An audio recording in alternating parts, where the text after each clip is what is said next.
Hello.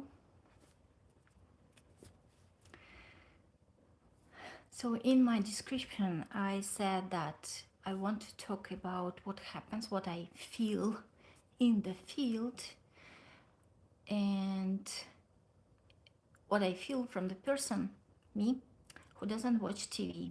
We don't have TV. I don't check the news. I stopped check the news and watch TV to get the information about the world maybe 20 years ago. At first it was scary, like who I will become if I don't know what happens around me. Now it's totally okay. It still comes to me, all the important things still comes to me, but due to my profession, I and due to my motherhood, I decided to protect myself and my psyche and my mind from this noise of negative information, because majority of the news are negative, and the purpose of them or intention to make you insecure, dysfunctional, and make you unable to make clear decisions in your life. And I want to make clear decisions in my life. I want to be able to stay sane for my clients, my children, my husband, and myself. I like to be kind of sober in this realm, uh, and I'm sober. I wasn't alcoholic, but I like zero alcohol from January. I'm on and off. I was zero alcohol for several years, but then a hard time. I was social with that, but then off for several years, and then so this kind of relationship. And I decided to go off again. It's pretty easy for me, so it just easy decision. But today I wanted to talk about what happens with AI, and because it's a big part of our reality right now. And I just today I listened to podcast with Daniela Amadei and with Dario Amadei. I'm I'm curious about Anthropic more than Elon's projects, um, just because they made this marketing kind of movement towards ethical part, and I'm curious where they are going and how successful they'll be on this path in this hard world.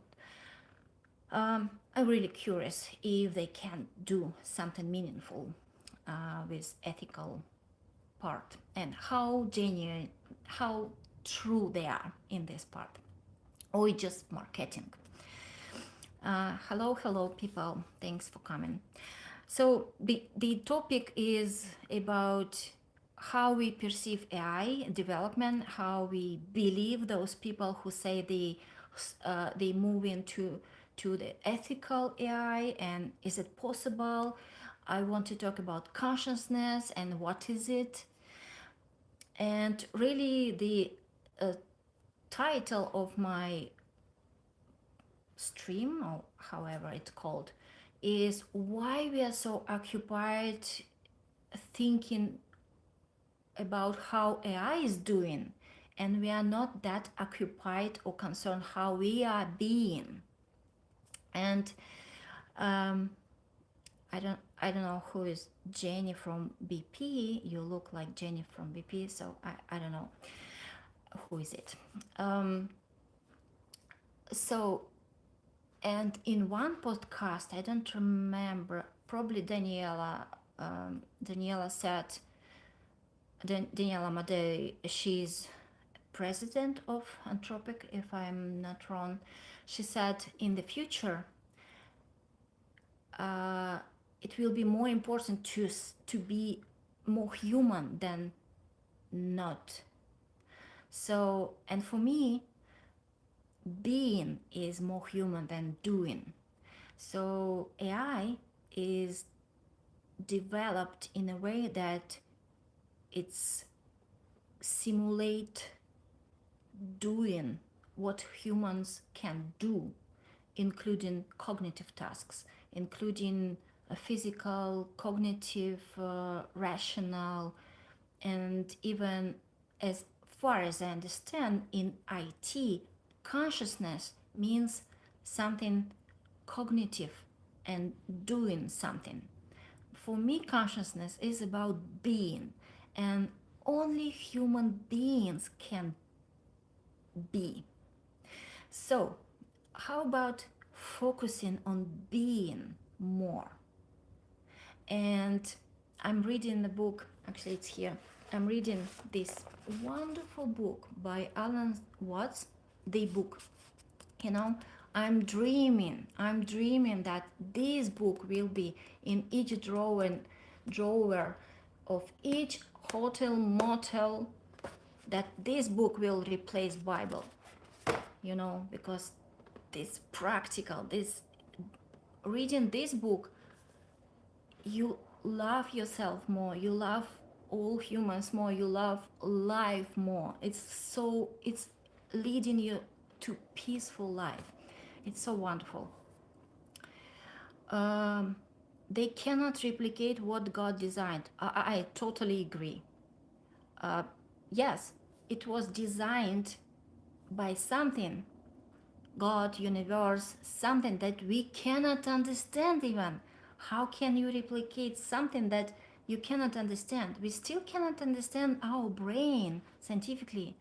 And something I want to say about science, science is about measurable realm. So it's very limited set of knowledge. It's very cool that we can understand the world with science, but it's only measurable things. And so much in the world is not measurable, or not measured, not measurable yet. So why to limit ourselves just to scientifically measured things, right? We are so much more. And those people who are like, oh, it's not science. So what? It's not science. It's not scientific. Yet, we couldn't. Maybe AI will help us to understand not yet measured things, including miracles, including consciousness. And I was thinking about consciousness today, and the definition of consciousness so much depends on the ways we can measure it. So far we cannot measure it, so how can we define it? Something we can measure, we can define. And while we develop the measurement system, the definition can broaden or deepen, become deeper and broader. While we have these narrow measurement systems, the definition is narrow. When we find something more with the more developed measurement systems, then definition become even more inclusive or more deeper, more detailed, right? So this comes again with the in this book he discussed how inseparable object from the environment, how humans cannot be separated from the environment. We are the one with the environment. So we are one with the world, with the nature. We didn't come into the world. We came from the world. And yeah, we are one with the world. We were designed as such. And the illusion of separateness, or the bug of separateness from the world, is what kills us, basically. What brings us to the dead end of civilization. Back to AI. So the most human thing we can do or we can stay in is being, to explore our being. And when with when I used to think about just being, it felt boring. Like, what to do while you're being, what kind of being is it? Like, what is it being without doing anything? And I'm from USSR, and we had this concept of trudity, like when you're not doing anything, you are useless member of society. You have to do something. Probably it's in a different way here in Western world too. Like, you are a good member of society, and you have a higher status when you're a high achiever. Achiever of what? Of the status. So you're useless, or you're a loser when you don't do something, don't do a lot. Like, you're a successful woman when you're a mother and a good, like, high achiever. And I saw those mothers when I was working in corporate, who came to work with a pumper. They pump their milk in a special place, special designated. I worked in a good company, so we had special designated place for new mothers to pump their milk. Um, Probably in other companies, mothers pump their milk in the toilets, right? But anyway, how how is that? Like, their baby stays with nannies and they work and pump at work. Is it cool? How well is it? Like, is it natural? Is it high achievement? Really? For me, it's like pitiful. It's pitiful. I don't care how how you perceive my words. It's my opinion. I'm free to share my opinion. For me, it looks pitiful. It's like, oh, poor thing, you have to do it.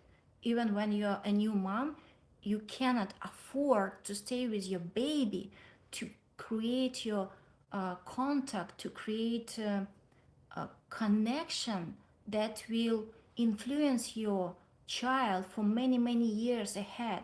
You cannot afford it even. Is it your high achievement, really? And this connection will influence our common future, because this child will become adult with all the traumas.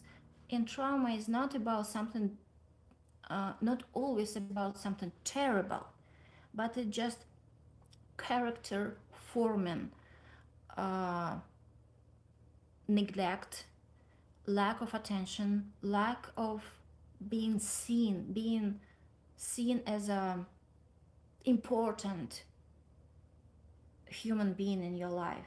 Just, it wasn't, this child wasn't important enough for this mother to stay with the child in the first few months. As simple as that. Because work and career was more important. So I think our society is kind of crazy in this respect, that life is not valued as it's supposed to be valued. Worth, attention to, or value of children, and I'm not even talking about child abuse, domestic violence, and sexual abuse, and child trafficking, and all this stuff that happens, in this even USA and all over the world, right? Those terrible cases. It starts with value of human life. And I keep saying that there are no angry people. There are no evil people. Nobody is born as evil. Nobody is born as angry. Nobody is born as narcissistic. Nobody is born as pedophile. Nobody is born as I don't know, murderer. Those are hurt people. Those are people whose parents couldn't stay with them, couldn't love them, couldn't care for them enough. So this is family system broken. How I am doing. That's how I'm doing. I'm talking about those things. So how it's connected to AI? Well, that's about our being thing. It's all about being human. We have to go back to our being first and correct all those things. Pay attention to our things. And another thing that Alan Watts in his The Book says that about enemies, about opposition, um, how we relate, like our opposition, our opponent defines us. There is no us, there is no me without my enemy or without my opponent. There is no me without my opponent. I cannot define myself without my opponent. So he gives the example from Bible: love your enemy for as an enemy, not because you hope that your enemy becomes your friend. No, love your enemy as your enemy, because thus you can define yourself.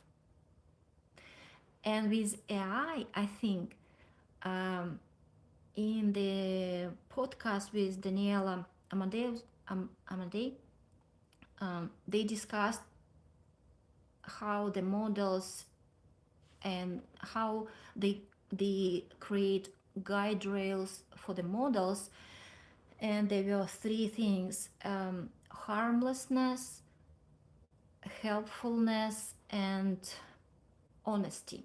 These three things that models should abide to. And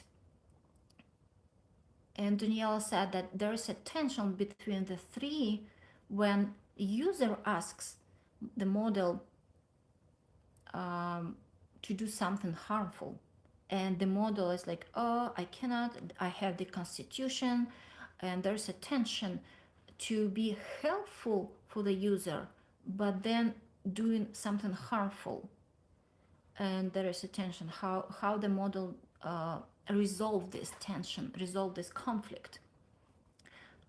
Also, we have the same as humans, right? This is our moral choice, or practical choice, or whatever choice we do during the life. The kind of choice we make depends on how we were raised, how strong we are on our basis, how safe we are in the situation, how safe was the environment we were raised in, how confident we are right now in the situation as adults, as children, as adolescents. Very interesting, right? With the models themselves. They are very often they are mirrors of our behavior, of our morals, of our traumas, as I often say. So in the conversation with AI, with chatbots, it's very important to understand that we cannot prevent them from doing harm to us if we are asking them to do it. If people ask them to make bad pictures of minors, it's not AI problem, it's our problem. We have to take responsibility for that. So in this example of that our opponent define us, you define yourself by asking, by giving those prompts to AI. You define yourself. You ask to do something harmful, you get it. You ask the universe to do something, you get it. You're right. You're the creator. You know, people say the God is within you. Yes. Whatever you want. Yes. The manifestation rule. Whatever you ask, it will be. Yes, you're right. It works. How would say the manifestation rule or alignment rule? Uh, attraction, the rule of attraction, right? It works everywhere with AI too. So you cannot really prevent it from happening. Good sense of direction. Add Q&A sticker. I don't know. Let's try. I don't. Is that the guiding question or what? I don't know. It disappeared. So I don't know. I think in these terrible questions when people try to sue AI companies for cases when AI guided a human being to kill themselves. Please give me statistics. How many people were killed due to alcohol? How many people were killed due to drugs? How many people were killed due to AI? Who are those people? Are they mostly male? Are they mostly male in a certain age group? Because I was thinking, if you're a mom who are supposed to care for your children, do you have time for chatting with the chat box? Do you have a moral right to even thinking about ending your life? You're not thinking about it. You're like so crazily occupied with doing your chores, and you're like in a much worse physical and mental load position than that guy who is like, oh, my life is so horrible, I want to end it because I don't have a purpose. Like, choose the purpose. Choose to care about somebody and occupy yourself with something. I know, I know. Maybe it's not a right way to think. And as a coach, as a life coach, trauma informed coach, I do care about my clients who are in this kind of corridor of thinking, who are stuck in this corridor of thinking, and I understand. But then again, I understand those women who are stuck in their position, and it's not really fair to not consider that there are like alternative reality for us women to be invisible, almost invisible in our role as mothers, who are even like, it's like a role of mother which is not considered in the details. How hard is it? How hard the first months, how hard maybe the age of 2 when fathers are occupied with their careers, and we are some mothers work and they come to their toddlers at home after daycare and they work again. But mental load is much harder sometimes because toddlers come from daycare where they are not safe to express their hard emotions, but at home they are safe, so they express everything at home.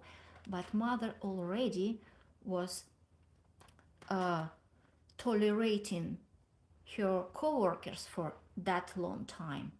Now she is in safe environment and she is also safe to express herself, but here's the small human being who is expressing herself too. And that's quite a difficult dynamic happening in the home. So it's very difficult. But I think not enough attention we pay for those home dynamic of family. We need more support for children, mothers, fathers who are engaged. Many fathers are not engaged in child raising. They are kind of breadwinners, career builders, and women are not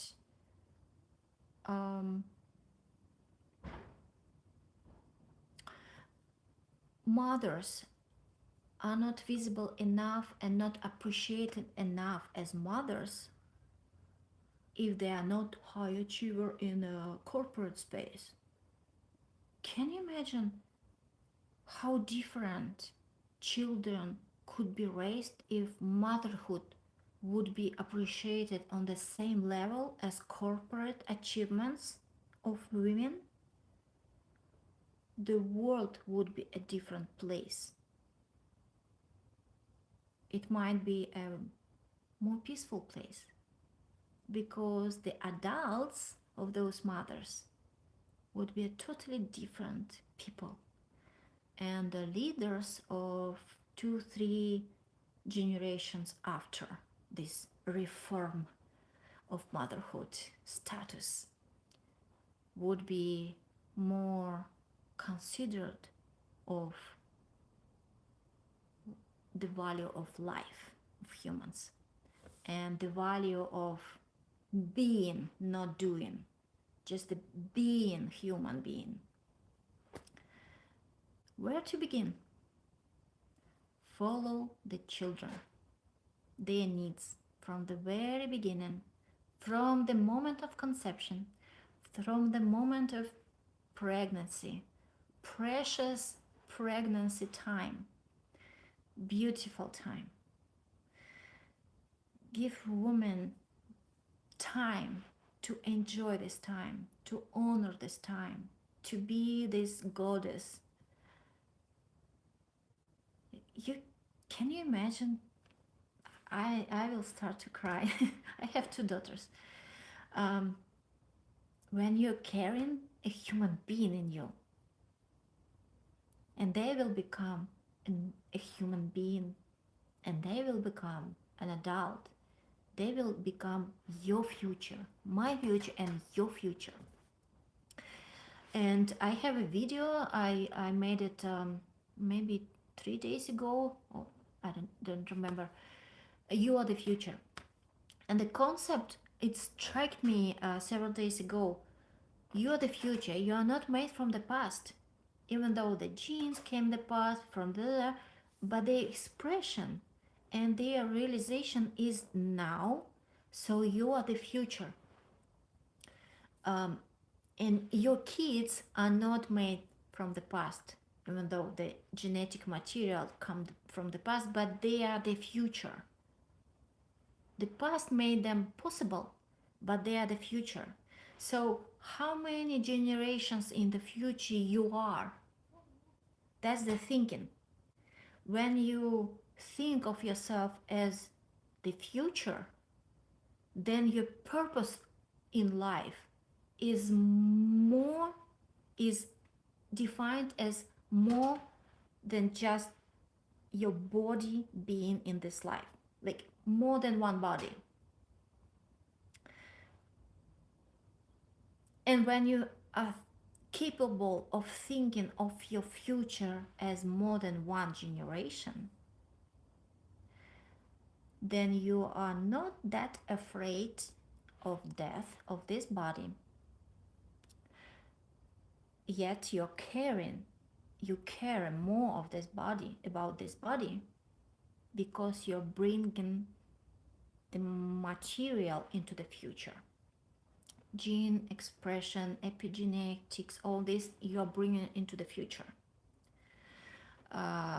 So you care about this body, what you eat, how you move, how you think, you carry into the future. But your purpose in life is not limited by the death of this body. Your purpose in life is how many generations ahead you are thinking about your purpose in life, because it's all you. How many generations ahead? So can you imagine again, if all of us would think about their purpose in life in many generations ahead, we would be caring about our planet differently. We would be thinking about our place on this planet differently. We would be thinking about other humans as our friends or opponents differently, because we would be seeing them in our future too. And opponents and conflicts are part of the peace. That we should understand. Peace on earth is possible, and it's not about absence of conflicts. Conflicts are essential for peace. Avoidance of conflicts is something that brings wars and dysfunction. Conflicts are essential. Why? Because we are all unique. We are different. We are all unique. So conflicts are essential. What brings peace is how we resolve conflicts. That's the wisdom. That's the wisdom of past generations. That's the wisdom of how we resolve conflicts. We still have wars. That means that we suck. We suck in resolving conflicts. We don't learn from the past. And this part of sucking in conflict resolution, we perfectly put in AI right now. We just transform it, and AI will develop it on steroids. Like, it just make it more, not better, more. So we have to change something in ourselves if we want to use AI in a better way. If you want to use it AI in a quality way, like change something, and it's possible. Put a filtered on queen. Put a filtered on. I don't know what is it. Sorry, English is not my first language. I still don't know many words. How much you cost anyway? I'm priceless. Okay, so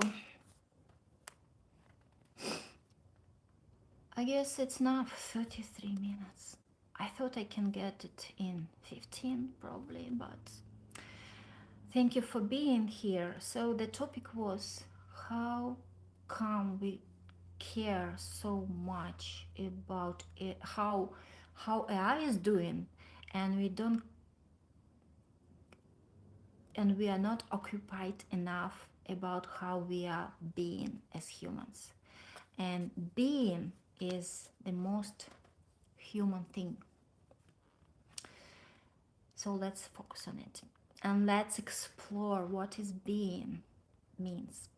Because for so many people, being feels boring, but it's about how you're being.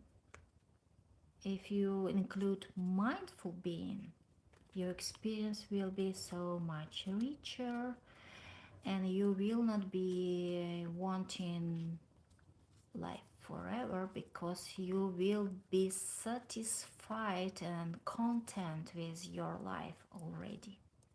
Just a thought to contemplate on. Bye.